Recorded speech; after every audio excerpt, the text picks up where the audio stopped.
Hai semua, selamat datang ke YouTube page SM Collector.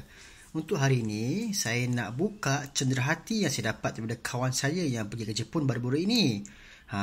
Kalau anda semua nak tahu apa yang saya dapat, jom tengok video review kali ini.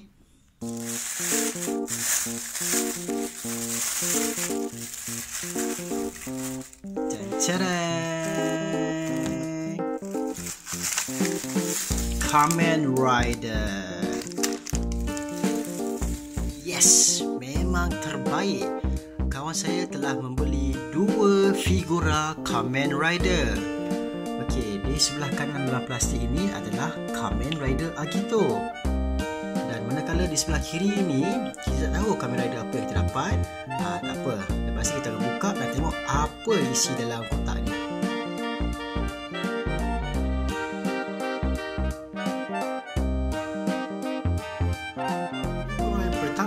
Kamen Rider Agito. Wow, memang terbaik finishing ni. Untuk figura kedua, ini adalah Hyper Detail Molding atau lebih dikenali sebagai HDM Kamen Rider. Okey, untuk set ini kita ada beberapa Kamen Rider yang boleh dipilih. Okey, kita ada Kamen Rider Ghost, Kamen Rider X8 dan juga Kamen Rider Drive. Wah, si ada apa ni, ucapan lah bawah ni.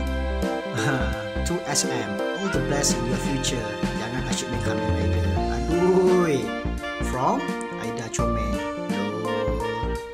Tapi untuk HDM ni, walaupun terdapat 3 pilihan Kamen Rider, kita tak tahu Kamen Rider apa yang kita akan dapat. Sekarang nak tahu Kamen Rider apa yang kita dapat? Jom kita buka dan tengok isi kandungan HDM Kamen Rider ini.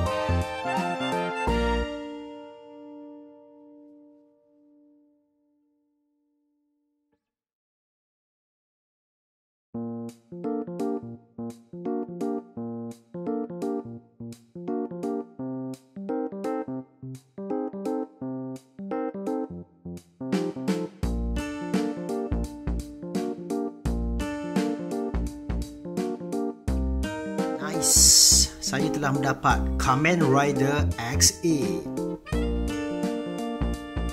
Figura HDM ni memang sangat detail.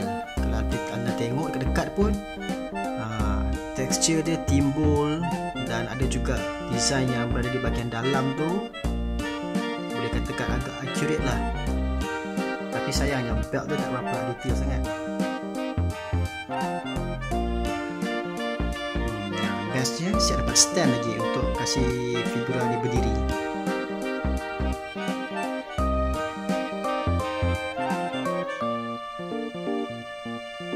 Kepada sahabat saya Aida, terima kasih kerana telah membelikan saya souvenir yang sangat awesome ni. Memang terbaik lah. Jadi itu sajalah sesi quick review kita untuk kali ini.